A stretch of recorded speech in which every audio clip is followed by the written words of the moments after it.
Good morning, everybody. Everybody who's here with us online right now, and those of you who we don't know who might be listening to this podcast, who I hope to know someday.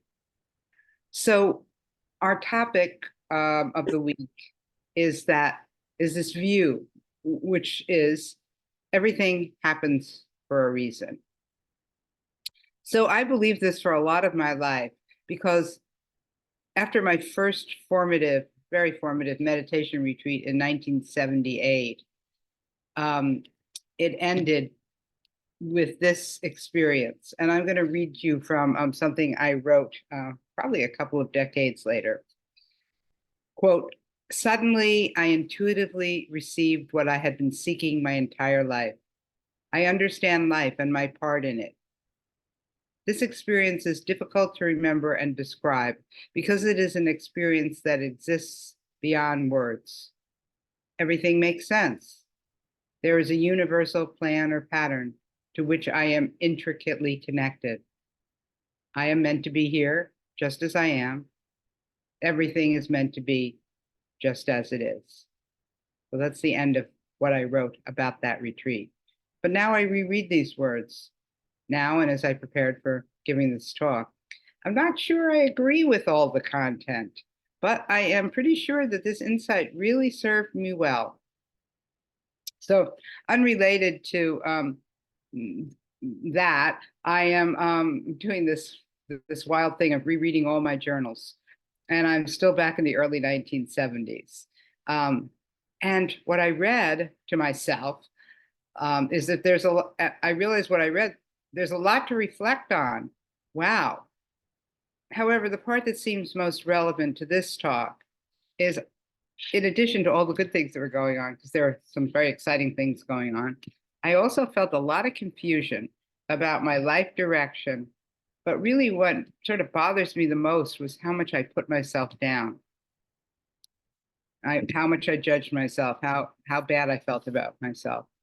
But I can see now that this deeper understanding that there was a plan, and what I wrote, there's a lot of acceptance in that plan. I am meant to be just as I am. Everything is meant to be just as it is. I can see how that really helped me alleviate a lot of that suffering that I wasn't meant to be as I was. Another thing I saw in these journals was really I was lonely a lot. And I'm guessing that this insight about my connection to all that is might have helped alleviate my loneliness, at least in part. Again, this retreat came in the late 1970s. My journals I'm reading are from the early 70s, so and there was a time period in there. But now, here we are in 2024. I wonder, is there a universal pattern? And do I have a particular part in it? And then, even more so, is there something that I was meant to do with this life? Because I'm on the other side of my life cycle. Back then, I was starting out my adult life. Right now, I'm on the down curve. I'm healthy and all is good, but I am old. So I think that it's a normal part of the age that I am to question, to look back, what is it that I did? And most specifically, I found myself questioning, was there a plan? Was I meant to teach meditation? Because I've been doing it since not that long after that first retreat experience. And yes, I often speak about this as the reason I started to teach then was the conditions of the time. There were no women teachers, and I lived in a world of women only. But here I am. That's changed. There's a lot of women teachers, and I live in a world that's more diverse. But here I am teaching still after most of my peers are retired. I'm talking about even not just my peers, my friends, but even the meditation teachers that I knew from back then who were my peers age-wise. So maybe it is true. Maybe teaching meditation was what I was meant to do.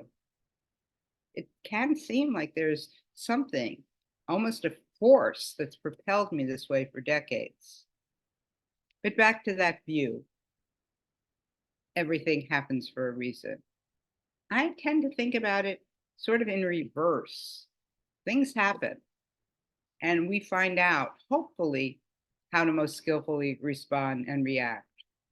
Hopefully, we can discern what is reasonable and maybe see this through the lens of the Eightfold Path. We find a path through this life, our path through the circumstances that present themselves. I think of it as, quote, our path, because the conditions in our life are different from the conditions in others' lives. Different things call out to us and help us create a path. In other words, I no longer see a preordained path, though I don't rule it out because I don't know. How could I be sure about this? But and I do think that that view of a preordained path really does feel good, and though I'm not sure it's the way things actually are. Rather, I tend to focus on the path I am creating. I reflect upon it, learn from it. I adapt it as I can see what's best and really as I'm able to adapt it. So back to the example from my life.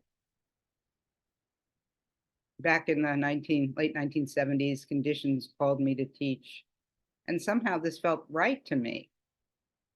What about this ability to know what is right?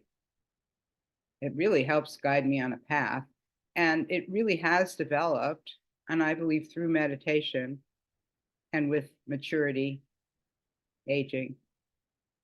After all, they came together. How can I possibly tease them apart? Because I keep getting older and I keep meditating. Very simple. And it keeps feeling right to teach meditation. I found many different ways to do this over the decades, and some doors have been opened to me in terms of teaching, but really some have been slammed shut. But somewhere along the way, I did make the decision to go through open doors and not bang upon the closed doors too much or too long, which really has been very helpful, by the way. And teaching reflective meditation, teaching in this forum, teaching you, teaching with Linda, has been mostly, and with teaching with many of you really, has mostly been an open door. What about you? Do you believe that everything, good or bad, happens for a reason? If so, you're not alone.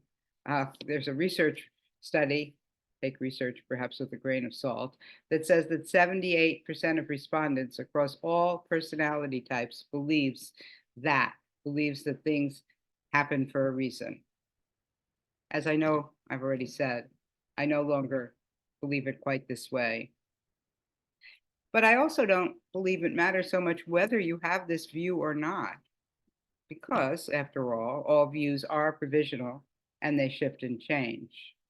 I believe what matters most is that the view you have helps you navigate the ups and downs of your existence, and that the views you have gives your life meaning, and that it helps you be a kind and a compassionate human being. And with that, I'm ending the talk, and we'll meditate and see where that takes us. As I look around, I think you've all been here before, yes. So 30 minutes of meditation, 10 of reflection, and we'll come together and talk about our experience.